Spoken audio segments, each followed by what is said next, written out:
সংবিধান, এনসিসি সহ বিভিন্ন ইস্যুতে খোলামেলা আলোচনা আশানুরূপ নয়। অগ্রগতি রাজনীতিকদের উপর নির্ভর করছে জুলাই সনদ। জুলাই সনদ তৈরিতে সরকার ব্যর্থ বলছে এনসিপি। 3 আগস্ট দলীয় উদ্যোগে সনদ ও ইশতেহার ঘোষণা, মাসব্যাপী কর্মসূচি। নানা দাবি তুলে নির্বাচন পিছিয়ে দিতে চায় কয়েকটি দল, অভিযোগ মির্জা আব্বাসের। কুমিল্লার ঘটনায় ষড়যন্ত্র দেখছেন রিজভী।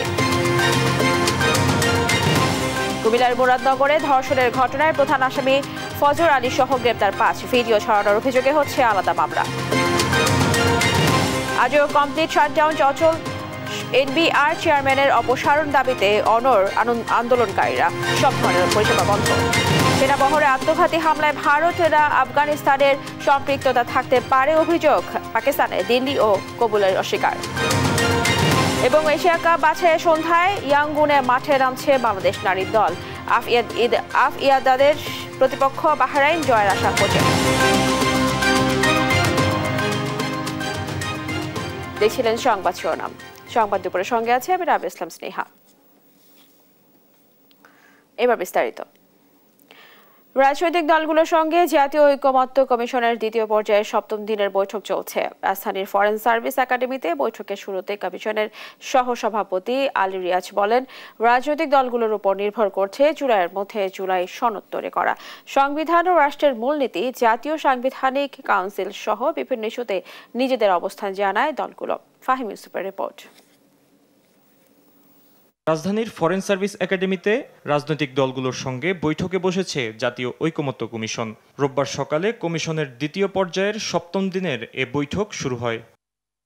সূচনা বক্তব্যে ঐকমত্য কমিশনের সহসভাপতি অধ্যাপক আলী রিয়াজ বলেন, রাজনৈতিক দলগুলোর ওপর নির্ভর করছে জুলাইয়ের মধ্যে জুলাই সনদ তৈরি করা।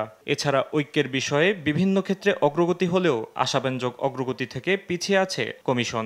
গত 7 দিন ধরে আমরা আলোচনা করেছি, বিভিন্ন বিষয়ে অগ্রগতি হলেও সত্যি কথা হচ্ছে যে আশাব্যঞ্জক অগ্রগতি ক্ষেত্রে আমরা খানিকটা পিছিয়ে আছি। সাংবিধানিক প্রতিষ্ঠানগুলোর স্বাধীনতা আমরা নিশ্চিত করতে না পারি, ভবিষ্যতে সেটা আমাদের কোনো না কোনো ভাবে জনগণের আকাঙ্ক্ষার বিপরীতে গিয়ে যেন কোন রকম সংবিধান সংশোধন না হয়, সেটা নিশ্চিত করা দরকার, সাংবিধানিকভাবে নিশ্চিত করা দরকার।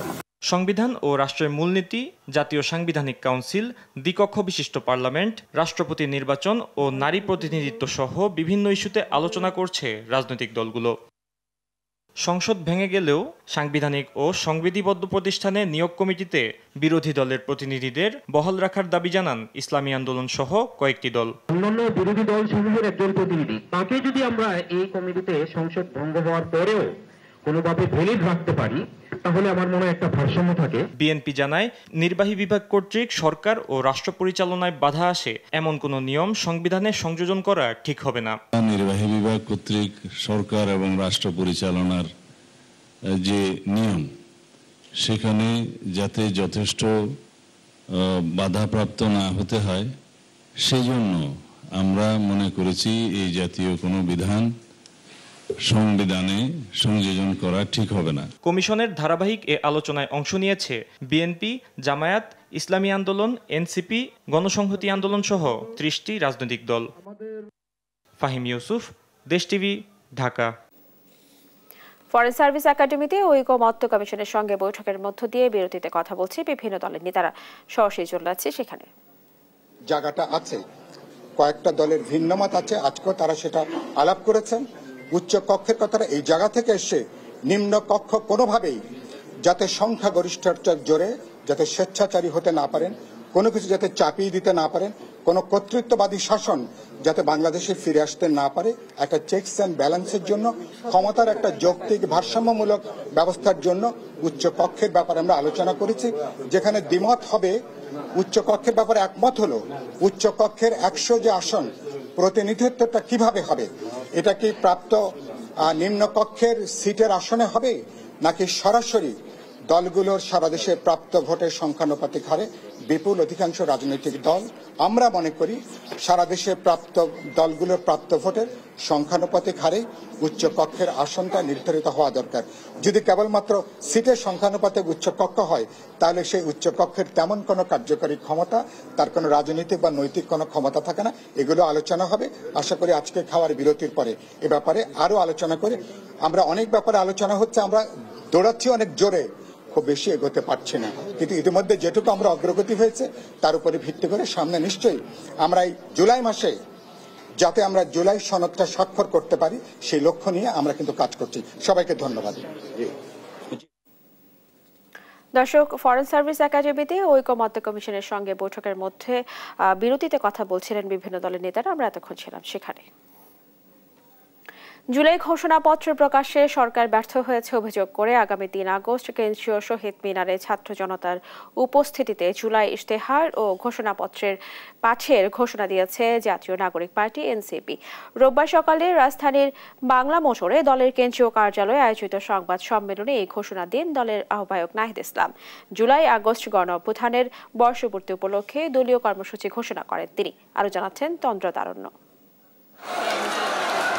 ৩৬ দিনের আন্দোলন সংগ্রাম, কোটা আন্দোলন থেকে সরকার পতনের এক দফা, হাজারের বেশি ছাত্র জনতার আত্মত্যাগে গেল বছরের ৫ আগস্ট আসে বিজয়, পতন ঘটে স্বৈরাচার শেখ হাসিনা সরকারের। জুলাই বিপ্লবের ১ বছর উপলক্ষে মাসব্যাপী কর্মসূচি ঘোষণা করেছে জাতীয় নাগরিক পার্টি এনসিপি। সংবাদ সম্মেলনে দলের আহ্বায়ক নাহিদ ইসলাম জানান, দেশ গড়তে ১ জুলাই পদযাত্রার মধ্য দিয়ে শুরু হবে কর্মসূচি, যার শুরু শহীদ আবু সাঈদের কবর জিয়ারতের মধ্য দিয়ে। আমরা জুলাই গণ অভ্যুত্থান উপলক্ষে জাতীয় নাগরিক পার্টি যে কর্মসূচিগুলো কথা চিন্তা করেছি তার উল্লেখ করছি। আমাদের ১ জুলাই থেকে ৩০ জুলাই পর্যন্ত আমাদের সারা বাংলাদেশ ব্যাপী আমাদের ৬৪টা জেলায় জুলাই পদযাত্রা হবে। আমরা এই পদযাত্রার নাম দিয়েছি দেশ গড়তে জুলাই পদযাত্রা। মানুষের কাছে যেতে এবং জুলাইকে মানুষের কাছে গিয়ে সাধারণ মানুষের সাথে মিলে স্মরণ করতেই এই কর্মসূচিটি।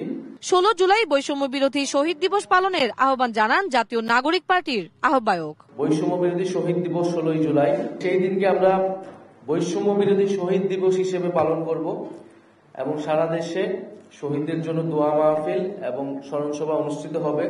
জুলাই ঘোষণাপত্র তৈরিতে সরকার ব্যর্থ উল্লেখ করে শেখ হাসিনার পদত্যাগ দাবিতে ১ দফার ঘোষণার দিন ৩ আগস্ট কেন্দ্রীয় শহীদ মিনারে জুলাই বিপ্লবের ঘোষণাপত্র ও ইশতেহার ঘোষণা করবে এনসিপি। আমরা ৩রা আগস্ট, আপনারা জানেন যে ৩রা আগস্ট শহীদ মিনারে ফ্যাসিবাদ বিরোধী ১ দফা দিবস ঘোষণা হয়েছিল। আমরা এই বছর ৩রা আগস্ট শহীদ মিনারে ছাত্র জনতার জুলাই ঘোষণাপত্র ইশতেহার পাঠ কর্মসূচি অনুষ্ঠিত হবে।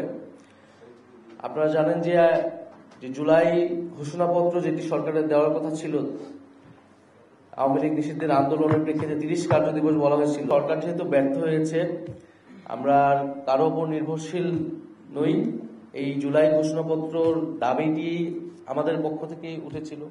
সেই সময় বৈষম্য বিরোধী ছাত্র আন্দোলন এবং জাতীয় নাগরিক কমিটির পক্ষ থেকে উঠেছিল।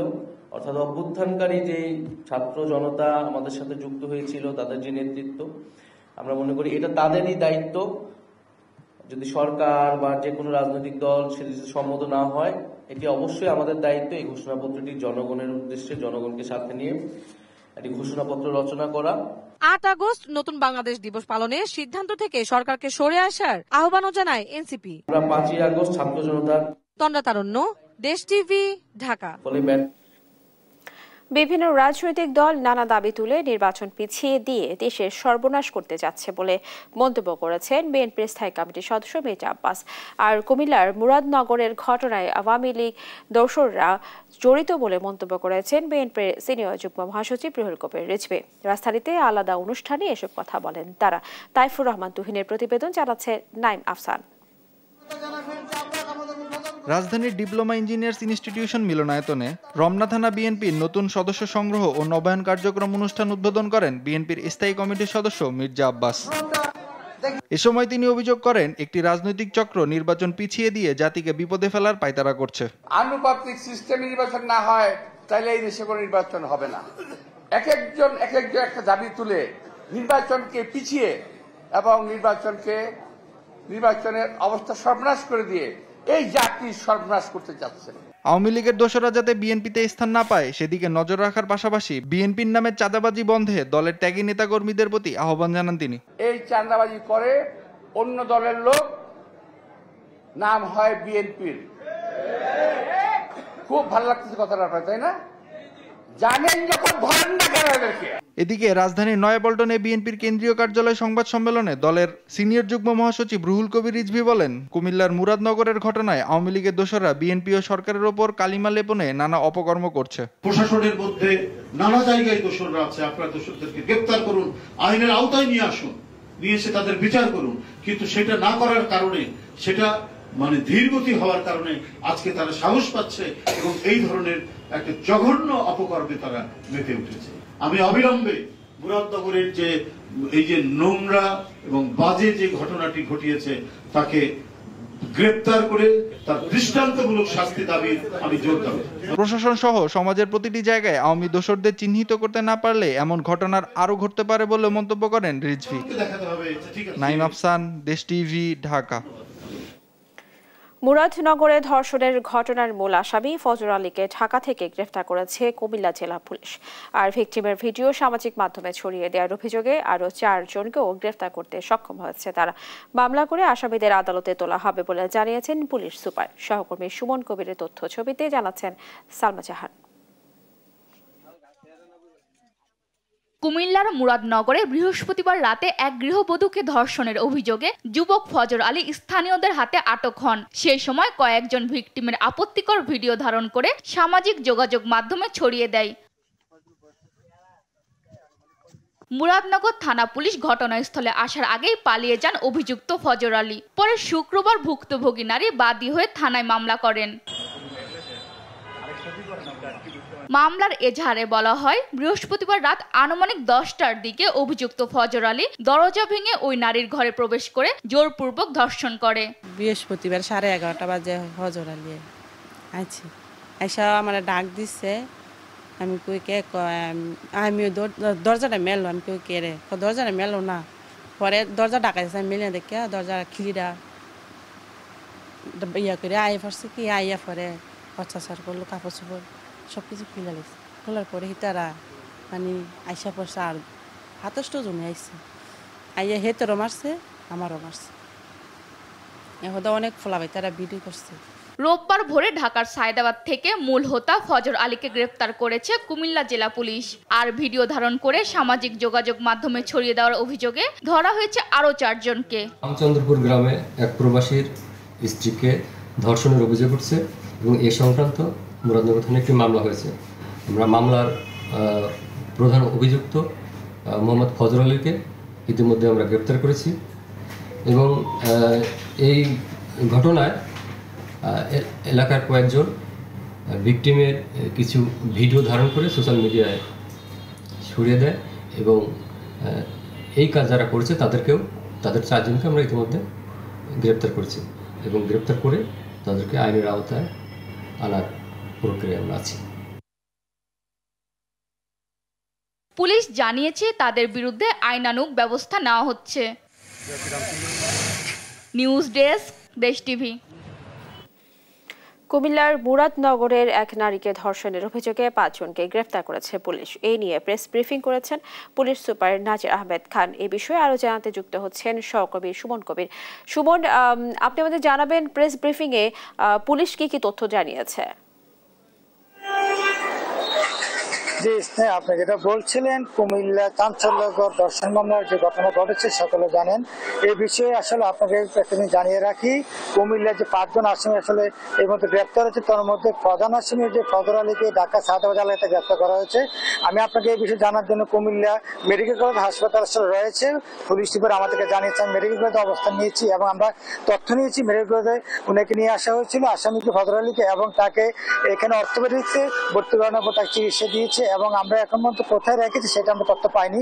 পুলিশ সুপার আমাদেরকে নাজির আহমদ খান জানিয়েছেন যে ওকে ছাড়পত্র দিলে আমরা তখন তাকে আদালত আদালতের মাধ্যমে জিজ্ঞাসা করে ওকে আবার নিয়ে আসবে। এদিকে কুমিল্লার ভিডিও সোশ্যাল মিডিয়াতে 4 জনকে ভিডিও ছড়িয়ে দেওয়ার কারণে আসলে যে 4 জনকে আটক করা হয়েছে তার মধ্যে অনিক, সুমন, রাজন এবং বাবু, তার 4 জনকে আদালতে উঠানো হয়েছে এবং তাদের রিমান্ড চাবি কিনা পুলিশ আমাদেরকে পরবর্তীতে ব্রিফিং করে জানাবে এবং তাদের যে ডিজিটাল আইনে যাতে তাদের মামলা করা হয় সেই ব্যবস্থা তারা গ্রহণ করবে। এদিকে সোশ্যাল মিডিয়ার এই নিয়ে ঝড় যখন উঠছে সারা কুমিল্লা জুড়ে, তখন ভিকটিমের যে বক্তব্য আমরা শুনেছি, ভিকটিম বলছে যে আমরা শান্তির জন্য উনি মামলা তুলে নিতে চাই, তবে এই বিষয়ে ভিকটিমের স্বামী নাকি চাচ্ছে এই মামলা তুলে নেওয়ার জন্য।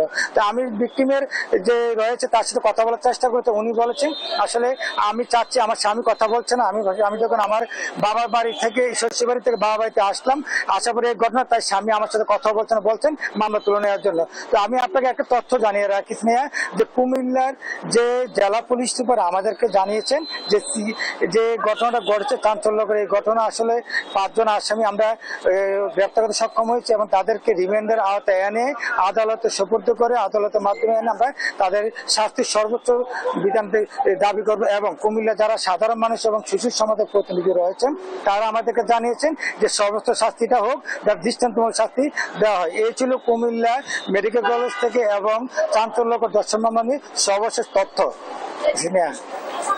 সুমন, আপনাকে ধন্যবাদ। দর্শক, শুনছিলাম কুমিল্লার ধর্ষণের ঘটনার সর্বশেষ পরিস্থিতি নিয়ে জানাচ্ছিলেন। এক দফা দাবিতে দ্বিতীয় দিনের মতো জাতীয় রাজস্ব বোর্ডে চলছে শাটডাউন কর্মসূচি। রোববার সকাল থেকে রাজধানী সহ দেশের কর ও শুল্ক অফিসে চলছে কর্মবিরতি।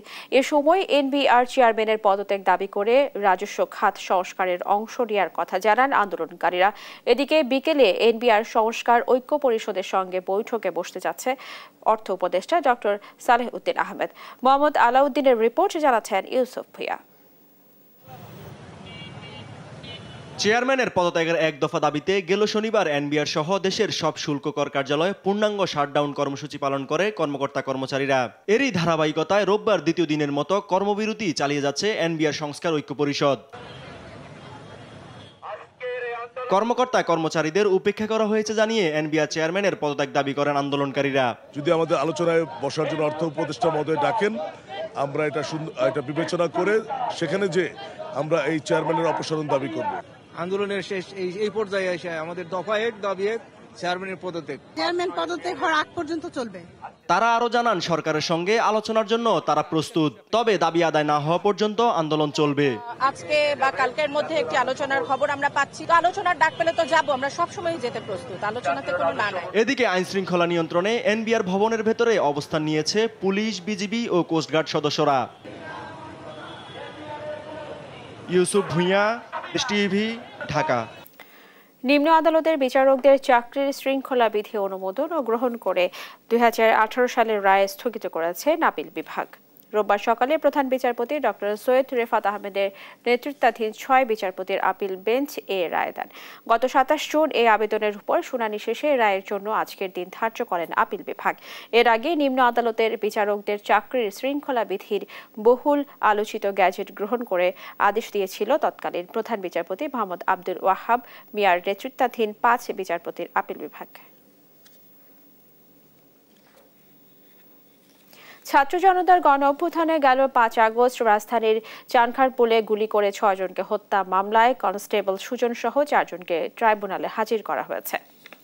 সকালে এই মামলায় গ্রেফতার শাহবাগ থানার বরখাস্ত হওয়া পরিদর্শক আরশাদ ও 3 কনস্টেবল সুজন, ইমাজ হোসেন ইমন ও নাসিরুলকে ট্রাইব্যুনাল হাজির করা হয়। আজ বিচারপতি গোলাম মর্তুজা মজুমদারের নেতৃত্বাধীন ট্রাইব্যুনাল 1-এর এই মামলার শুনানি হওয়ার কথা রয়েছে। এর আগে এই মামলার প্রধান আসামি সাবেক ডিএমপি কমিশনার হাবিবুর রহমান সহ পলাতক 4 আসামির পক্ষে রাষ্ট্র নিয়োজিত আইনজীবী নিয়োগের সিদ্ধান্ত নেয় ট্রাইব্যুনাল। ছাত্রদল নেতা নুরুজ্জামান জনিকে অপহরণ, গুম করে ক্রসফায়ারের হত্যার অভিযোগে ডিএমপির সাবেক কমিশনার আসাদুজ্জামান মিয়া সহ ৬২ জনকে আসামি করে আন্তর্জাতিক অপরাধ ট্রাইব্যুনালে অভিযোগ জমা দিয়েছে বিএনপি। রোববার সকালে ট্রাইব্যুনালে এই অভিযোগ জানান বিএনপির মামলা ও সমন্বয় প্রধান সালাহউদ্দিন খান। গণমাধ্যমকে তিনি বলেন, 2015 সালে জনি জেলখানায় যায় এক বন্ধুকে দেখতে। সেখান থেকে তাকে অপহরণ করা হয়, পরে গুম করে রেখে 2 দিন পর 16টি গুলি করে ক্রস ফায়ারের মাধ্যমে হত্যা করে। বাদী এখন পর্যন্ত এই মামলার সুরাহা করতে পারেনি, ফলে তারা ট্রাইব্যুনালে অভিযোগ দিয়েছেন। দ্রুত ন্যায় বিচার পাওয়ার আশাও জানান সালাহউদ্দিন খান। কুড়িগ্রামে নদীতে পানি বৃদ্ধির ফলে দেখা দিয়েছে তীব্র নদী ভাঙন। এতে ফসলি জমি হারিয়ে নিঃস্ব হয়েছেন অনেকে। এ নিয়ে আরো জানাতে যুক্ত হচ্ছেন সহকর্মী জুয়েল রানা।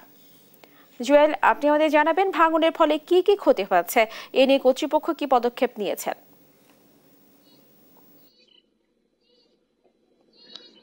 স্নেহা, আপনাকে জানিয়ে রাখি, কুড়িগ্রামের প্রধান নদী ব্রহ্মপুত্র, ধরলা, তিস্তা, দুধকুমোর, এই 4 নদী কিন্তু প্রতি বছর কিন্তু দুপারে তীব্র ভাঙে এবং ফসলি জমির পাশাপাশি কিন্তু বিভিন্ন বসতবাড়ি এই নদীগুলোর গর্ভে চলে যায়। পাশাপাশি এছাড়াও কিন্তু সরকারি বিভিন্ন স্থাপনা, স্কুল, কলেজও কিন্তু আসলে নদী গর্ভে চলে যায়। আমি এই মুহূর্তে রয়েছি কুড়িগ্রাম সদর উপজেলার যাত্রাপুর ইউনিয়নের বাণীপাড়া এলাকায়। এখানে যদি আপনাকে একটু দেখাতে চাই, এখানে কিন্তু কয়েকদিনের যে পানি বৃদ্ধির ফলে কিন্তু তীব্র আকার ধারণ করেছে এখানে ভাঙন, যার ফলে কিন্তু অনেক বসত বাড়ি কিন্তু এখানকার মানুষজন যারা তারা কিন্তু নিরাপদ স্থানে সরিয়ে নিয়েছে। এছাড়াও আপনাকে যদি দেখাই, একটি এখানে মসজিদও রয়েছে, সেই মসজিদটিও কিন্তু যে কোনো মুহূর্তে কিন্তু ভাঙনের মুখে রয়েছে। যে কোনো মুহূর্তে কিন্তু এই মসজিদটিও এই দুধকুমারের গর্ভে যাওয়ার সম্ভাবনা রয়েছে। তারপরেও কিন্তু এখানকার যারা স্থানীয় লোকজন আছে তারা কিন্তু তাদের যে বিভিন্ন আসবাবপত্র মসজিদে সেটি কিন্তু নিরাপদ স্থানে সরিয়ে নিচ্ছে। এছাড়া আপনাকে জানিয়ে রাখি, শুধু এই যাত্রাপুর নয়, উলিপুরের বেগমগঞ্জ এবং রৌমারী উপজেলার বেশ কিছু এলাকায় কিন্তু তীব্র ভাঙছে। গত কিন্তু 1 থেকে 2 মাসে কিন্তু প্রায় 1.5 থেকে 200 পরিবার আসলে ভিটেমাটি হারিয়েছে। আমরা স্থানীয়ভাবে স্থানীয় জনপ্রতিনিধিদের মাধ্যমেই আসলে জানিয়েছি। এছাড়াও আপনাকে জানিয়ে রাখি, কুড়িগ্রামের এই মুহূর্তে কিন্তু 20টিরও উপর পয়েন্টে কিন্তু আসলে ভাঙন চলছে। পানি উন্নয়ন বোর্ড এমার্জেন্সি কাজ মানে বালুভর্তি যা জিও ব্যাগ সেটি কিন্তু ফেলে আসলে 13 থেকে 14টি স্থানে আসলে বালুভর্তি জিও ব্যাগ ফেলে ভাঙনের রোধের চেষ্টা করছে। এছাড়াও পানি উন্নয়ন বোর্ড বলছে যে বরাদ্দ না থাকবার কারণে এবং অনুমতি না থাকার কারণে কিন্তু সে ভাঙন কবলিত যে অন্যান্য জায়গাগুলো আছে সেখানে কিন্তু কাজ করতে পারছে না। এখানে একজন স্থানীয় মানুষ রয়েছেন, আমি যদি একটু সংক্ষেপে জানতে চাই, আপনার এলাকার কবে থেকে ভাঙছে, কতগুলো বাড়ি ভাঙছে, একটু সংক্ষেপে যদি বলতেন। যেভাবে নদী ভাঙতেছে, এখনো যদি নদী ভাঙনের রোধের ব্যবস্থা করা না হয়, তাহলে যে পাশে মসজিদ, যাত্রাপুর একটা হাট, বৃহত্তর হাট, এই হাটে সরকারের কোটি কোটি টাকা রাজস্ব আসে, পাশে বিজিবি ক্যাম্প এবং সরকারি স্কুল, বেসরকারি স্কুল, এগুলো সব নদী গর্ভে বিলীন হয়ে যাবে। তাই সরকারের কাছে আমার দাবি, দ্রুত নদী ভাঙন রোধের ব্যবস্থা করা হোক। স্নেহা, আপনাকে জানিয়ে রাখি, কুড়িগ্রামের যে এই নদীগুলো রয়েছে এই নদীগুলোর কিন্তু তলদেশ আসলে ভরাট হয়ে গেছে। উজান থেকে যখন আসলে ঢল আসে, ঢলে আসার কারণে কিন্তু এই নদীগুলোর তলদেশ ভরাট হয়ে গেছে, যার ফলে কিন্তু এই নদীগুলোর যে পানির ধারণ ক্ষমতা সেটি কিন্তু নিতে পারে না, যার ফলে কিন্তু দুকুলে উপচে কিন্তু ভাঙন দেখা দেয়। অনেক পরিবার কিন্তু প্রতি বছর ভিটামাটি হারায়, এবারও কিন্তু তেমনটি হচ্ছে। স্নেহা। জুয়েল, আপনাকে ধন্যবাদ জানাচ্ছি। দর্শক, কুড়িগ্রামের নদী ভাঙনের খবর জানাচ্ছিলেন আমাদের সহকর্মী।